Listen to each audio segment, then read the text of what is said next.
I would like to ask you a question about the oscillation frequency. So you can see that one of them is actually a bare mass. It's like a point-like particle. And the other one wearing a hat, okay?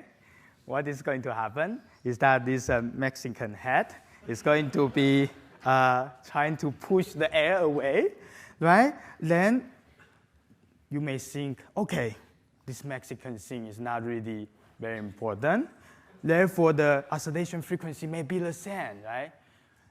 How many of you think the oscillation frequency, if I actually try to perturb these two systems, will be the same? Raise your hand. 1, 2, 3, 4, 5, 6, 7, 8. Okay, we have 11. So the omega, the predicted omega, will be equal to omega 0, 11 of you. How many of you will think that, okay, because of this hat, okay, this pushing this air away, it's a lot of work to be done, right? Therefore, this is going to slow down the oscillation. How many of you think that is going to happen? 1, 2, 3.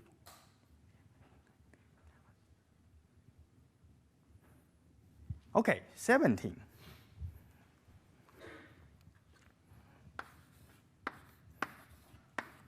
Okay.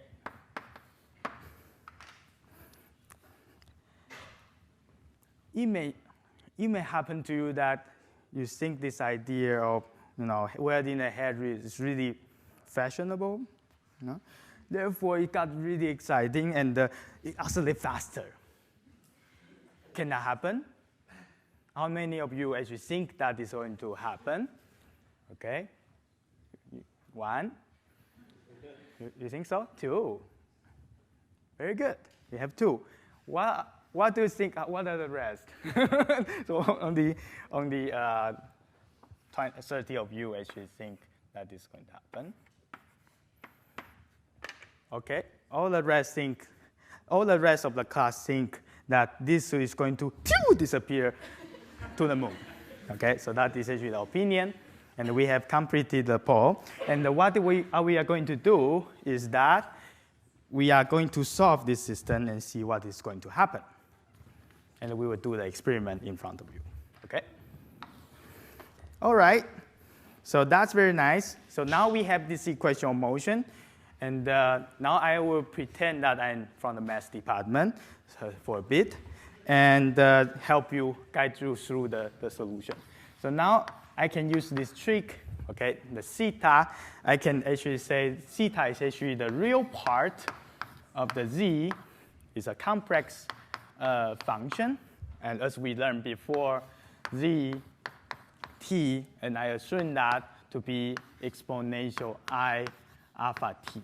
So alpha is actually some kind of constant, which I don't really know what is the constant yet. Okay, now I can now actually write the equation of motion, okay, in the form of z. Then basically what I get is z double dot t plus gamma z dot t plus omega 0 square z of t, and this is equal to 0. Okay, so remember, exponential function cannot be killed by differentiation, right? Therefore, it's really convenient. You can see from here. Now I can plug in this expression, which I did some guess, and to this equation of motion. Then what I'm going to get is minus alpha squared, okay, because you take I alpha out of this exponential function, right? Because you do double differentiation. Okay, so you get minus alpha squared plus I gamma alpha, right? Because this is only differentiated one time, plus omega 0 squared, and that is actually all those things actually is multiplying this exponential function, exponential I alpha t equal to 0.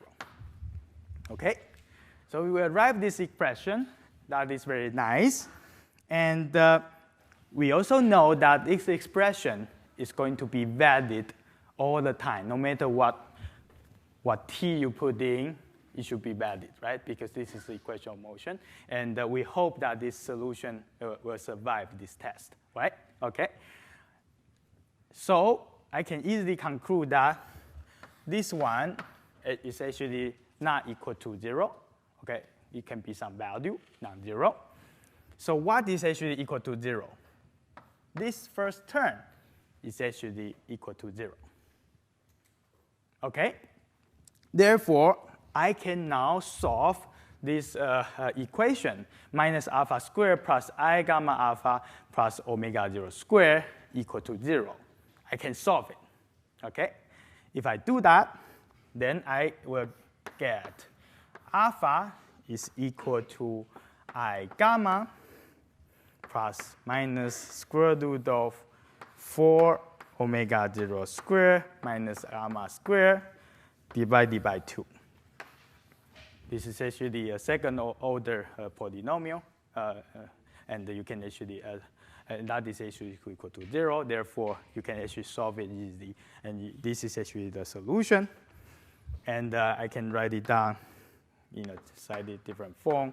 I gamma over 2 plus minus square root of omega 0 squared minus gamma squared over 4. Okay. Any questions so far? Am I going too fast? No? Everything is okay? Okay. So you can see that alpha is equal to this expression. And I would like to consider a situation where omega 0 is much, much larger than gamma. Okay? That means, just a reminder of what is gamma, okay? Maybe you got already a bit confused. What is gamma? Gamma is related to the strength of the drag force, right? It's actually 3b over NL squared, okay? B is actually giving you the partial, it's actually determining the size of the drag force, okay? So I would like to consider a situation. The first situation is if omega 0 squared is larger than gamma squared over 4, okay? So in that in that case, the drag force, okay, is small, okay? It's not huge, okay? It's small, okay? If that is the case, this is actually real. Right? Because omega 0 squared is larger than gamma squared over 4. Therefore, this is real. Okay? So now I can actually define omega squared, define that as omega 0 squared minus gamma squared over 4. Okay? And this will become I gamma over 2 plus minus omega. Okay? So that means I will have two solutions coming from this exercise. The plus of t is equal to exponential minus gamma over 2t exponential I omega t. Okay? And the minus, the second solution, okay, if I take one of the plus sign and one of the minus sign solution, then the second solution will be exponential minus I gamma over 2t exponential minus I omega t. Okay? Any questions so far? Okay. So we would like to go back to theta, right? So what would be the theta? So that means I will have a theta 1 of t, which is actually taking the real part, sorry, theta plus, maybe, okay, taking the real part of the z plus, and that will give you exponential minus gamma over 2t cosine omega t. Okay? I'm just plugging in the solution to this equation. Okay? Theta minus t will be equal to exponential minus gamma over 2t sine omega t. Okay?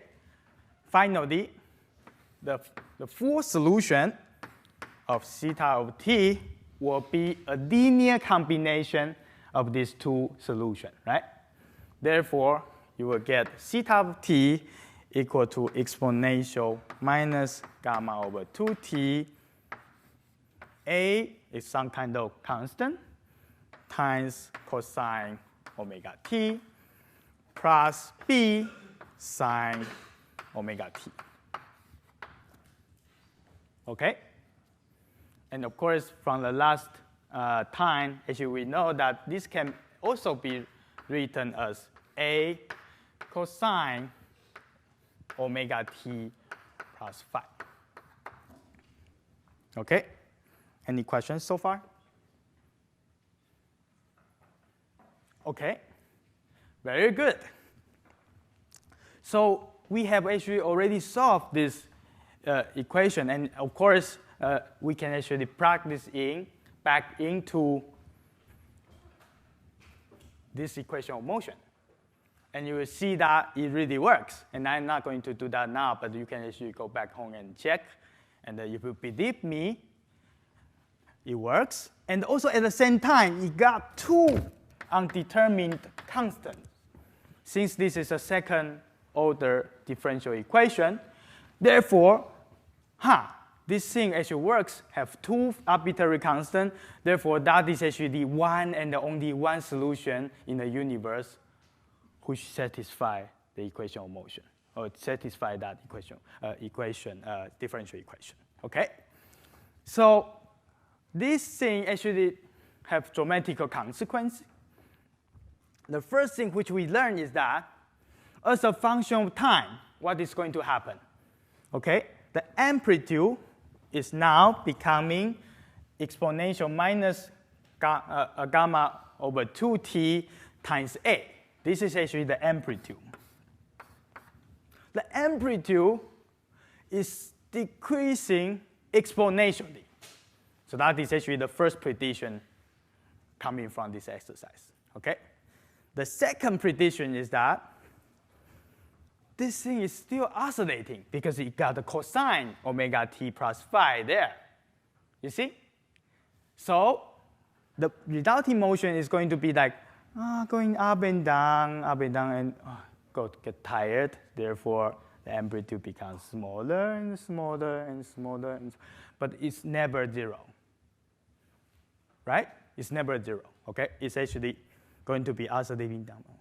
So small I couldn't see it, but it's still oscillating. Okay? Finally, we actually have also the answer to the original question we posed. Okay? So now you can see that the oscillation frequency is omega. Okay? Originally, before we introduced the drag force, omega 0, which is the oscillation frequency, is actually the angular frequency is actually square root of 3g over 2L. And you can see that the omega, okay, the new omega, the oscillation frequency with drag force, is actually omega 0 square root of this, omega 0 square minus gamma square over 4. So what this actually tells us is that this is going to be smaller, right? Because of the drag force, okay? So that's the prediction, okay? Let's do the experiment and see what is going to happen. So let's take a look at these two systems. They have the identical mass, which our instructor, technical instructor actually carefully prepared. Okay, they have the same mass, even though one is actually look a bit funny.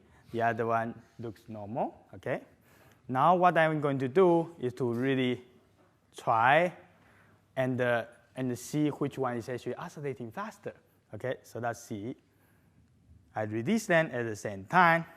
And you can see that originally they seem to be oscillating at the same frequency, but you can see very clearly that the one with the head is actually oscillating slower.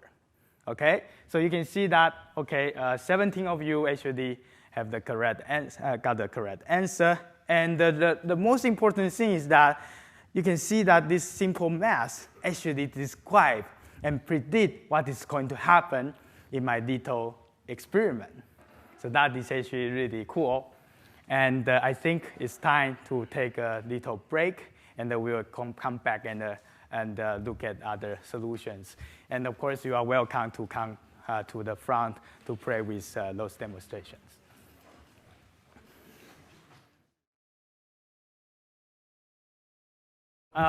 So there are two small issues which were raised during the break. So the first one is that if you actually calculate the torque, okay, from this equation, so I made a mistake. The R vector should be actually pointing from the nail to the center of mass. Okay, so I think that's a trivial mistake. So if you do this, okay, then you can actually calculate the tau equal to R cross F. Then you actually get this minus sign. Okay, so if I make a mistake and pointing toward the nail, okay, then you will get no minus sign. Okay, then that doesn't really work. Okay, so very good. I'm very happy that you are actually paying very much attention to capture those. The second issue is that, okay, so now I'm saying that, okay, now I have the solution in the complex format. So I have the Z plus and I have the Z minus, okay? And then I would like to go to the real world, right? Because imaginary thing is actually hidden in some kind of motion in the extra dimension and etc. I would like to go back to reality, okay? And what I said in the class is that I take the real part of one of the solution, and I can also take the real part of I times one of the solution. But of course, you can also do this by doing a linear combination of the solution, right? As we actually discussed last time, linear combination of the solutions is also a solution to the same equation of motion, right? Since this one is actually linear. Therefore, what I actually do is actually to sum the two solutions, Z plus and Z minus, and divide it by 2. Or actually, I can actually do a minus I over 2 times Z plus minus Z minus, okay? Then I can also extract this sign term here, okay? So that should be the correct explanation of the two solutions in the real axis, okay? Any questions so far? So thank you very much for capturing those. Okay, so now you can see that we have been discussing the equation of motion of this functional form. And the one thing which is really, really interesting is that the solution, when we take a small drag force limit, actually we arrive a beautiful solution. Looks like this: A exponential minus gamma over 2t cosine omega t plus phi. That actually predict the oscillation. Okay. At the same time, it also says that the amplitude is actually going to drop exponentially, but never 0. Okay. Finally, we also know that this solution actually tells us that if we have a spring mass system oscillating up and down, if we have a rod like what we actually solved in a class, this object is going to pass through 0, the equilibrium position, infinite number of times, right? Because the cosine is always there. Therefore, although the amplitude becomes very small, but it's still oscillating forever until the end of the universe, okay? All right. So that's actually what we have learned. And also, one thing which we learned last time is that simple harmonic motion, okay, like this one, which is shown here, or this one, which is actually a mass oscillating back and forth on the track, is actually just a projection of a circular motion, right, in the complex plane. Okay, and what we are really seeing here in front of you is actually a projection to the real axis. Okay, so that's actually really remarkable result and a beautiful picture. And of course, we can actually also plug in the solution with damping. So what is actually the picture in this language, in this exactly the same language? If we actually follow the locus, then basically what you are going to see is that this thing actually spiral, okay, and the amplitude is actually getting smaller and smaller, and it is sucked into this black hole in the 0, 0. Okay, so you can see that now the picture looks as if there is something really rotating in the complex plane, and it's actually approaching 0 because the amplitude is actually getting smaller and smaller, but this whole thing is still rotating. Okay? Okay, that's pretty nice. All right. So now, this is actually a special case when we actually assume that gamma is actually pretty small. So you have very small drag force. Okay? So that's actually check what will happen if I now start to increase the drag force, make this head larger, larger, and larger, okay, introducing more and more drag, okay, what is going to happen? Okay, so now I consider the situation, the second situation, omega 0 squared equal to gamma squared over 4, okay? Okay, so when the gamma is very small, what we see is that this is actually underdamped, right? So the damping is really small. But if I increase the gamma to a critical value, now omega 0 squared happen to be equal to gamma squared over 4, okay? I call this critically damped oscillator. Okay? So what does that mean? That means omega is equal to 0. You see? This is our definition of omega, right? If omega 0 squared equal to gamma squared over 4, then omega is equal to 0. That is actually the critical moment the system stop oscillating. Okay, so it's not oscillating anymore. Okay, so now I can actually start from the solution I obtained from 1. Okay, then I can actually now make use of this these two solutions, theta plus and the theta minus.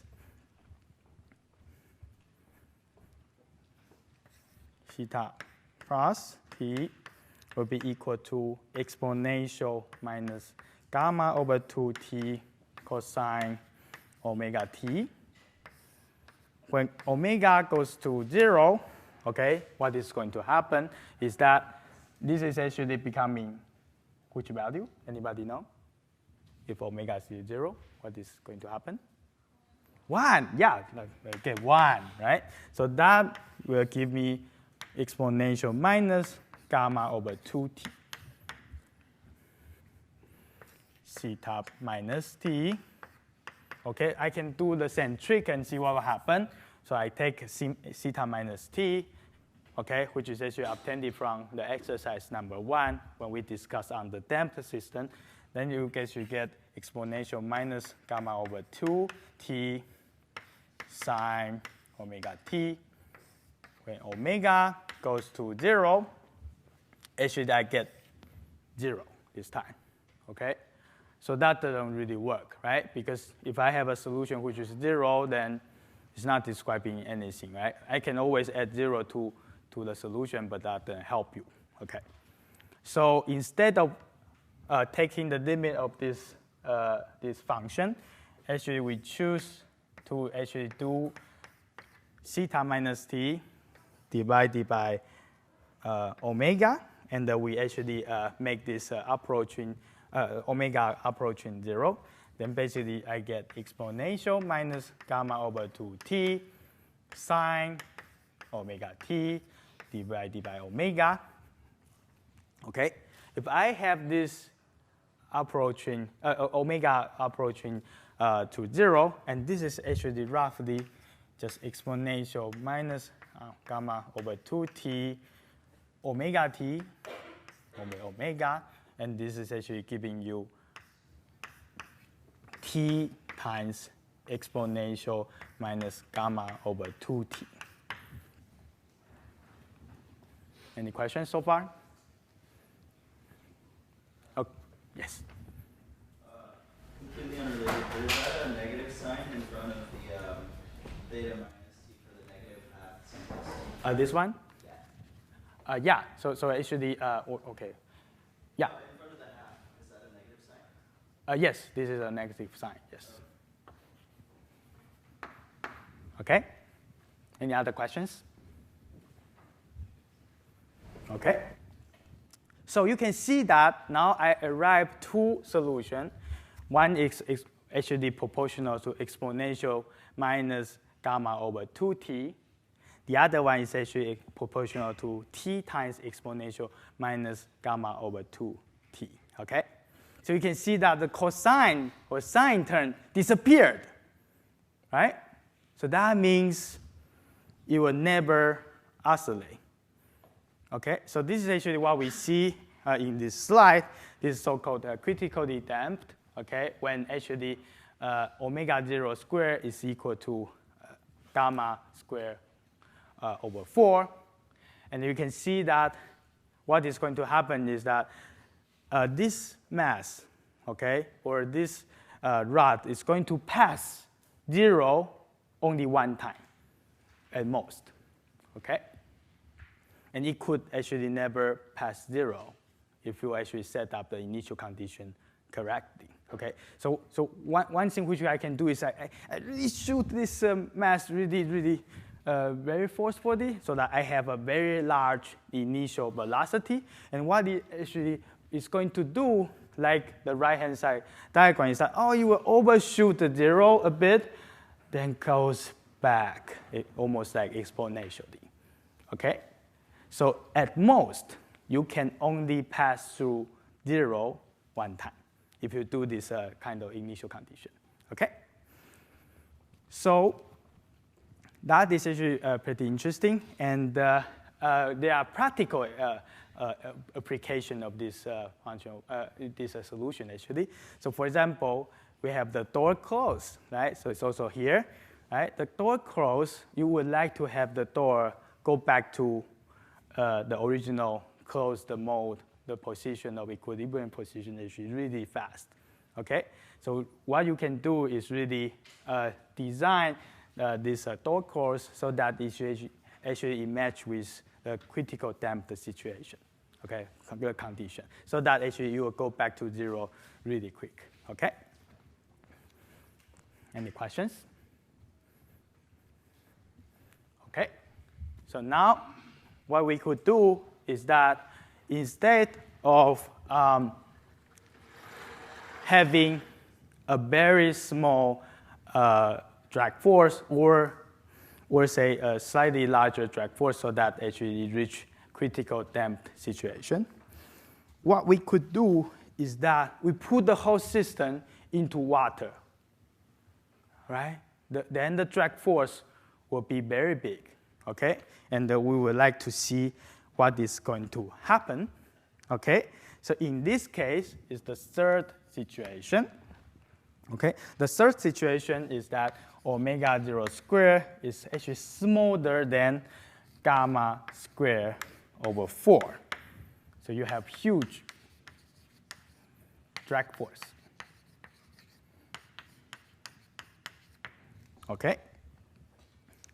So that will give you a situation which is called over-damped oscillator.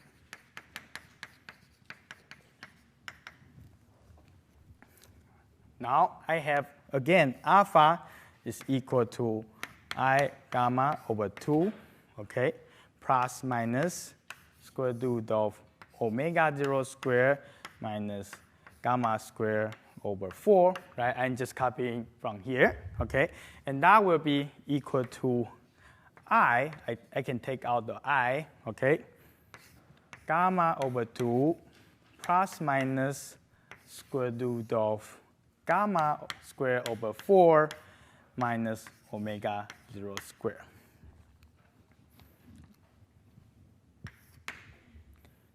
Now I can actually define gamma plus minus equal to gamma over 2 plus minus square root of gamma square over 4 minus omega 0 square. Okay?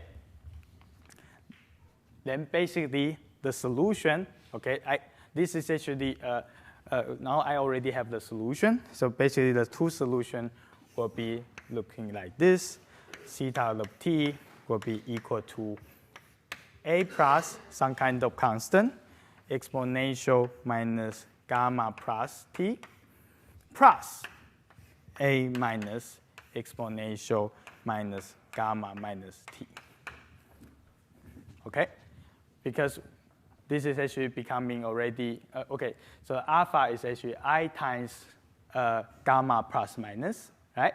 Therefore, if you put it back into this, then basically what you are getting is exponential plus gamma, exponential minus gamma plus t, or exponential minus gamma minus t, okay? So that's already a real function, and the linear combination of these two solutions is our final full solution to the equation of motion. Okay, again, what we are going to see is that this is actually, the drag force is huge. I just throw the whole system into water, and the water is really trying to stop the oscillation really very much. Therefore, you can see that, again, I don't have any oscillation, okay?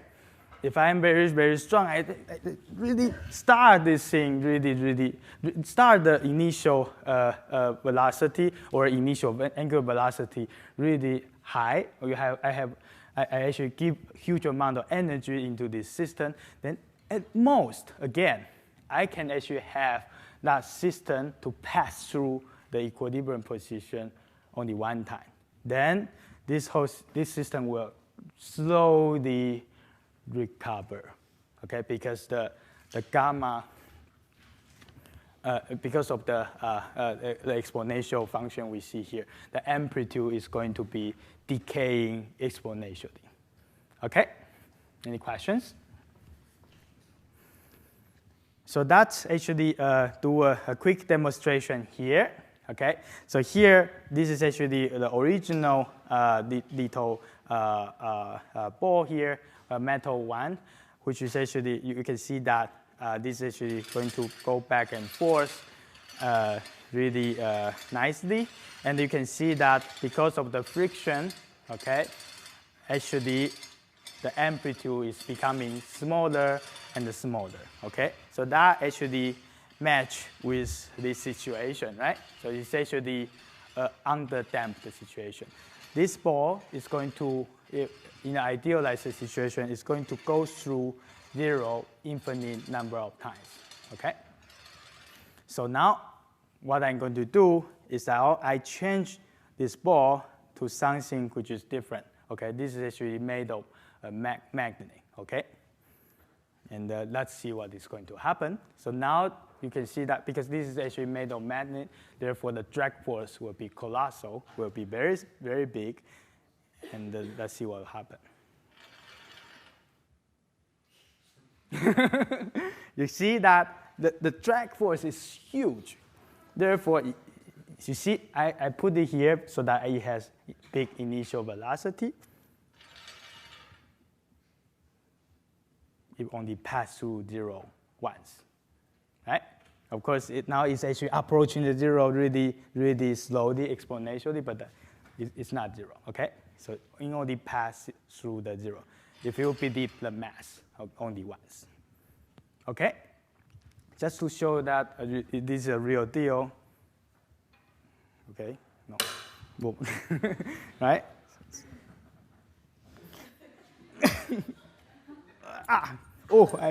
I'm not trying to destroy the whole classroom, okay?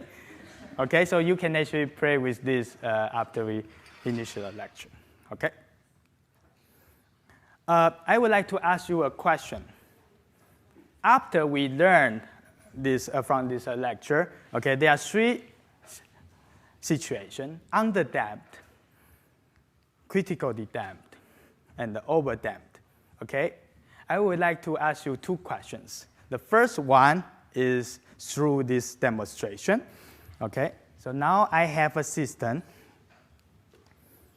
which is nicely constructed. I hope you can see it. Okay, you can see it. And this system is made of a torsional spring, and also there's a pad here which is connected to the spring. Okay, if I actually perturb this thing, it's going to be oscillating back and forth before I turn on the power, so that the lower part is actually you have a magnet. Okay, it's not turned on yet. Okay, and this magnet is going to provide a drag force to actually change the behavior of this system. Okay, so you can see that before I turn on the magnetic field, the whole system is actually oscillating back and forth really nicely. As we predict, small amplitude vibration is harmonic oscillation. Okay, so that's very nice. So now what I'm going to do is to turn on the power and see what is going to happen. After I turn on the power, there's a electric field, okay, and this is actually going to be okay. So when the magnetic field is actually turned down, therefore it's actually acting like a drag force to this system. Okay, so that's actually see what is going to happen. Now I release this. The behavior of the system looks like this. It first oscillates, and then it stops. So the question is this a critical damped, underdamped, or overdamped system? Anybody knows? Yeah. Yes, this is underdamped. How do I see that? That is because when I do this experiment, it will pass through zeros multiple times. Therefore, there are oscillations coming into play. Therefore, I can conclude that the drag force is not large enough, so that is actually a underdamped situation. Okay? And the next time we are going to drive this system. I have a second question for you. So now your friends know that you took AO3. Therefore, they were wondering if you can actually design a car suspension system, okay, to see if you can actually make the design for them.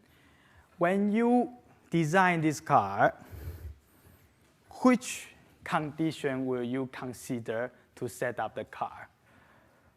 Will you set it up as a underdamped, critically damped, or overdamped? How many of you actually think it should be underdamped? No? Nobody?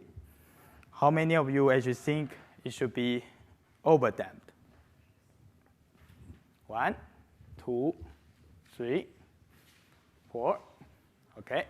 How many of you actually think it should be critically damped? Okay, majority of you think that should be the correct design.